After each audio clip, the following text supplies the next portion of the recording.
Let me show you start to finish how I create a UGC video. Okay, of course, step number one is getting the collab. Maybe it's through an app, maybe you reached out through Instagram, through email, maybe they reached out to you, they saw your stuff on social media, whatever the case may be. So you'll be in contacts with them and you'll be conversing back and forth what they want, what they're looking for, what they want you to do. So they tell you the deliverables, the rates, you're okay with it, you accept the collab, and now you're working with this brand. So step two is the creative brief and them shipping out the product to you. So once it's all accepted, everything is figured out, they'll send over a creative brief and they'll let you know that they're shipping the product. As the product's being shipped out, you'll look over the creative brief, see what they're asking for. In this brief, it'll tell you things like about the brand, about the product that you're getting, the direction that they want the video to go in. Sometimes they even add video examples of previous work from other content creators that they kind of want you to go along the same lines as that. So basically all the information you need to make the video. But on the other hand, sometimes they won't even send you a creative brief and they want you to create it yourself. So this means everything is totally up to you, the script,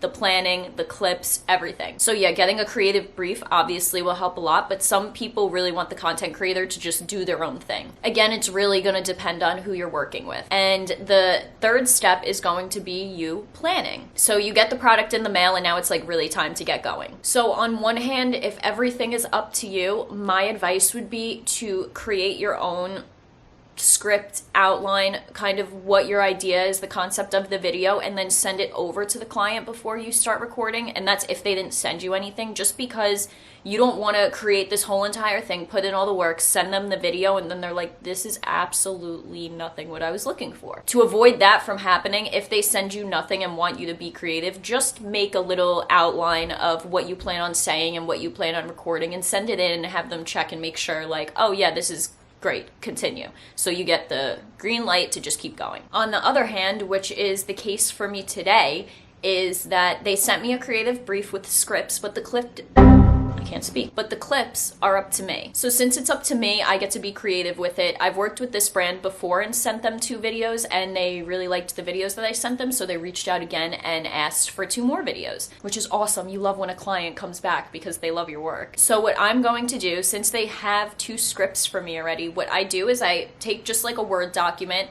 I type out the 2 scripts that they gave me, and then next to, I would say like each line, I kind of write down what clips I want to go where, which again, planning will save you so much time. It's so much easier for you, and that's just always how I've been doing it. So once I have all that planned out and I'm happy with my clips, the 4th step is recording. So of course, to record, I'll be using my tripod, and my apartment kind of has really good natural light, but if it's not light out for the day, I'll put up some studio lights, which I'll link in the description what type of lighting, what tripod I use in case you need help, you're interested in what I'm using. And it doesn't even have to be studio lights, you can just grab a ring light. I know you could go to like Best Buy or something and Amazon, get just a cheap ring light and that'll do the job. But good lighting is obviously very important for your video. So for recording, I do have a camera, but I just use my iPhone, and you can just use your phone too, it's fine. These iPhones have really good cameras these days. Another tip I'm gonna give is record more than 1 clip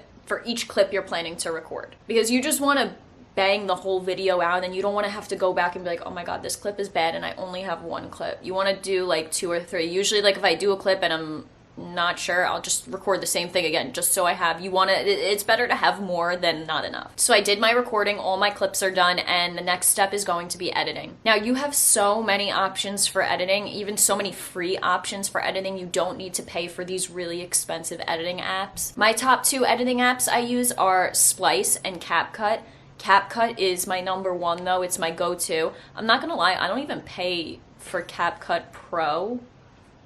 And I've been using it for a really long time and haven't felt the need to pay for it. There's a lot more options on CapCut Pro. Now that I'm thinking, I gotta look into that. But yeah, CapCut's amazing. You really don't even need to pay for it. You can still edit, but they have a lot of cool features if you do decide you want to pay for it. But yeah, Splice is good, but CapCut's definitely my go-to. So I'll add all my clips into CapCut, and before I actually start editing them, I do my voiceovers first. And I do that because I want to know the length of the video with my voice and be able to strategically plan each clip to where it's going and match up with my voice. If you do it the other way, it's kind of hard to match your voice up to the clips. It's a lot easier to match the clips up to your voice. I use this little microphone that I got off Amazon. I think it's like 20 or 30 bucks, but it has made a huge difference in my voiceovers. You just connect the little piece to your phone and then it comes with 2 microphones. I don't use 2, I only use 1 obviously. But it just gives a very clear voice to all your voiceovers, and I'm almost positive it has like that like noise reduction feature or whatever it is, and your voiceovers will sound crystal clear with this little thing. Again, it's not necessary, but like I said, it definitely, I noticed a huge difference in my voiceovers when I got it. So once my voiceover is done and complete, that's when I start editing my clips to match up with my voice. So once I'm done editing my video and I'm happy with the way it looks, it's time to send it over to the client. So obviously if you got it through an app, you just send your content through the app, or if it's something like Upwork or Fiverr, you send it through there.